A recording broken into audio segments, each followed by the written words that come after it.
Okay, so here we go, another chapter in Saxomania. So today we have a Yamaha YBS-52. So Yamaha makes two different model Baris. Up until last year it was the 52 and the 62. So this is the 52, what they call a 52E, which is the second generation. The first generation were the proper logo ones from the 80s, early 90s, and then they went to the, instead of a 2, they put an E. They just drive me crazy with their numbers and little prefixes and suffixes and everything.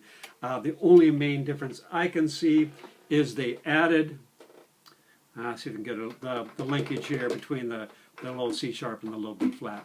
So that low B flat actually articulates and comes down with the C, so it's easier to get back and forth. The old model didn't have that. Other than that, I don't think there's a great deal of difference. So this thing's been completely torn down, right down to the bare bones. They're always got the dents down here, always get the dents down here, always get the whack in the bell, and always get the whack in the bottom. So the bottom's been straightened, new guard put on, lacquer touched up, and my signature thing is adding the floor peg. So the brand new ones, if you buy it in Japan, you get a floor peg. If you buy it here in the US, you don't get the floor peg. With the floor peg, you can just sit it right on the ground and just not even use a strap, or just use a little light strap for going this way. But all the weight is goes right down to the ground. I also upgrade them with what's called a comfort thumb rest. Let's see if we can get a picture of that. So the thumb rest, it goes this way and goes this way. So with your thumb, you have this going across here. Where is it? Here. So your thumb goes here, so you have a nice pressure this way, and you've got the regular, thumb rest here. So it keeps the horn from going wiggly woggly on you. So it's very nice. I also pad them with a little bit of foam.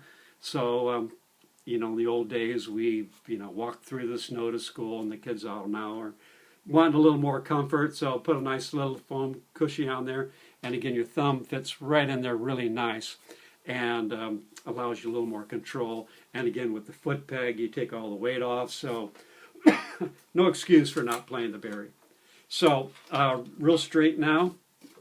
You can see signs of the lacquer being touched up, but it straightened up pretty nice.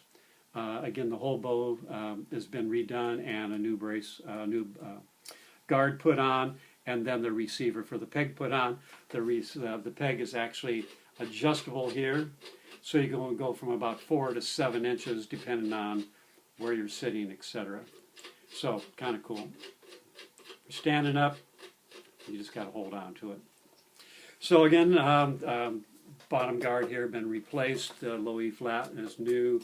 The little bell to body, the neck to body brace is new and everything. So a couple parts were missing and everything. So luckily with Yamaha, I can get all the parts.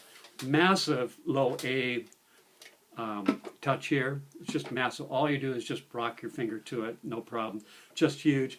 Unique to the Yamaha is there's actually not one, but 2 arms going across here. Of course, the phone's got a ring. So you have a dedicated one for the A, another dedicated one for the B to the B flat. So it basically cuts that torque in half.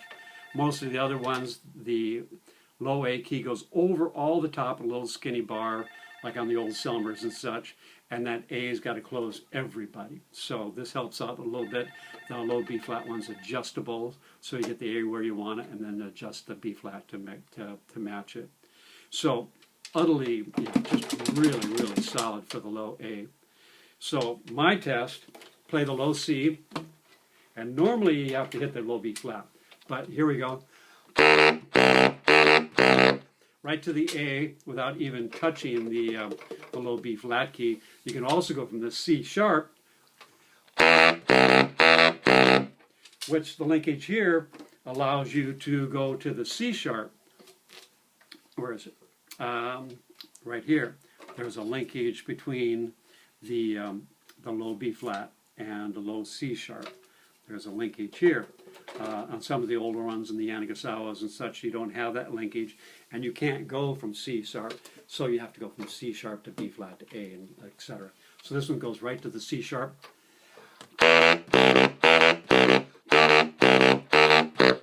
And of course that low A is the most important thing. You can't get the gig unless you got the A.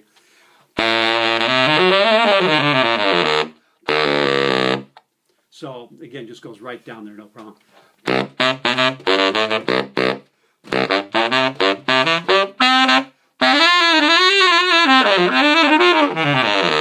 So the only thing that 62 adds for thousands and like $3,000–4,000 more, you get a high F sharp, a little different metal, and you get the heavy rib and a lot more weight. So this is a lighter. I think it's got more bark than the 62 actually.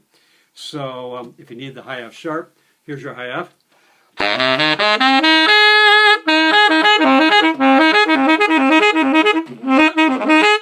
you don't need the F sharp, add the side B flat, and wow.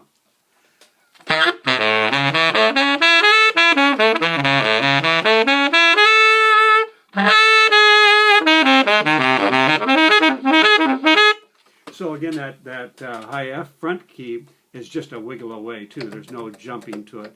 On my Selmer, it's like an inch away, and on this one, just break a knuckle. Palm keys fit right into your palms, and sometimes I even put risers on those, but it sticks out more than most Bari saxes. Very, very, very cool. Beautiful neck fit on it. Pads look like brand new. I'm not sure if you can see the color of the pads. There you can kind of see the G sharp and such, and probably see the bell key pads are in very, very good shape. Luckily on the baritone, most of the water stops right here, and except for when you put it on your lap, then the water runs up to like these high keys, and they're brand new. Those have just been replaced. So things ready to rock for another 25–35 years. Serial number is 19810, 19810. And again, the serial numbers, the model numbers in Yamaha are just absolutely crazy. Serial numbers mean absolutely nothing. So only way I can tell is by feature change. And again, this is the later one with the, you can tell by the logo on the bell is the Yamaha is engraved as opposed to being stenciled on. So it's a later model. So they just came out with a new one just this year, saw at the trade show. It's a model 480. So they go from 52 to a 480, which makes absolutely no sense. I happen to just get in straight from Japan a virtually brand new 480 if you want something nice and pretty and shiny. Comes stock with the floor plug again since it came straight from Japan. I got some kind of connections over there, and that one's going to be going up for sale. Just got it in a day or two ago and haven't had a chance to look at it. So the other thing with the Baris, again, they get smashed here, you get smashed here, smashed here. On the upper one, this had a bunch of dents through here that have all been taken out, everything resealed, resoldered. And even the original case, this is an original Yamaha style case, is in nice shape. I'm not sure if you can see it, but anyhow, this is the Yamaha case. The cases get thrashed also, you know, buses and such, and moving around the world, so the case is in great shape. So, anyhow, the big thing is,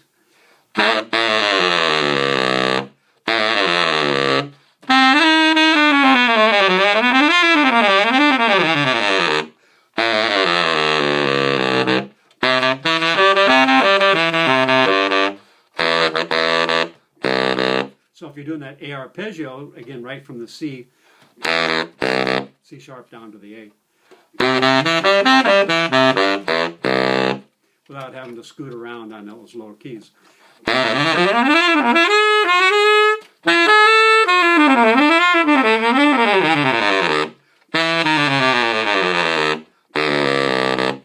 So plays beautiful, perfect ergonomics. It's about the same spacing between your fingers as an alto sax.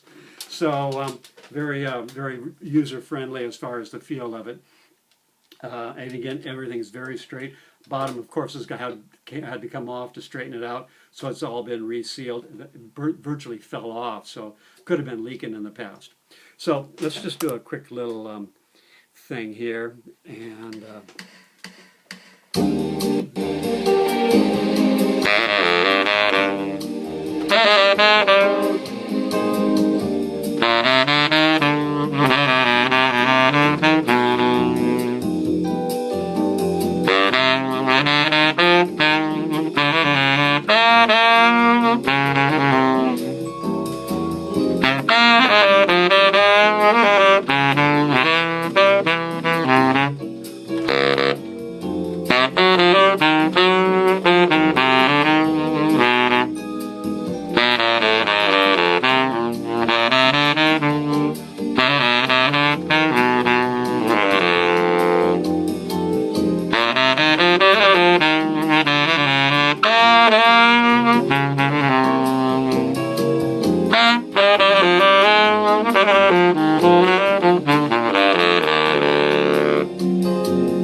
So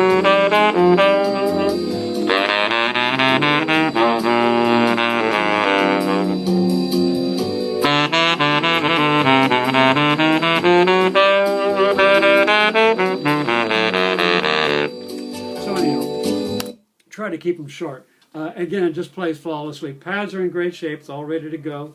Body's all been straightened out. Not the prettiest one, but probably the most affordable. And if I'm not mistaken, the only one I can see for sale used on the market right now. Nothing on eBay, nothing on Reverb for sale. And especially in this price range there, it's $6,000 to $8,000 for a new one. This is priced like $3,500. So if we do it through my webpage. So speaking of which, www.stevegraysaxes, that's GRAYSAXES plural.com. So you can email me through there. It's going to go up for a little higher on Reverb just because of all the fees they stack on, and it gets higher and higher in every day. So it's going to go up there for about $37 just to cover the fees. So wonderful, wonderful, wonderful.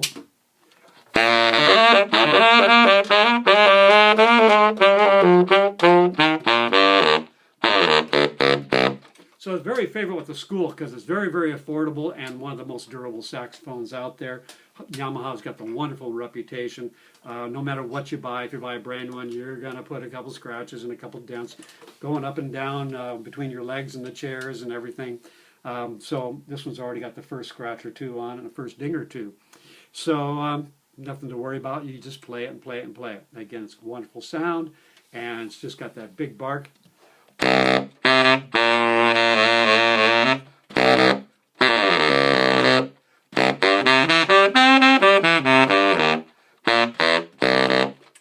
So that's it. Got to get this into the press and out there on this for sale market. So thanks a lot. And again, www.stevegraysaxes.com. All right. Bye now.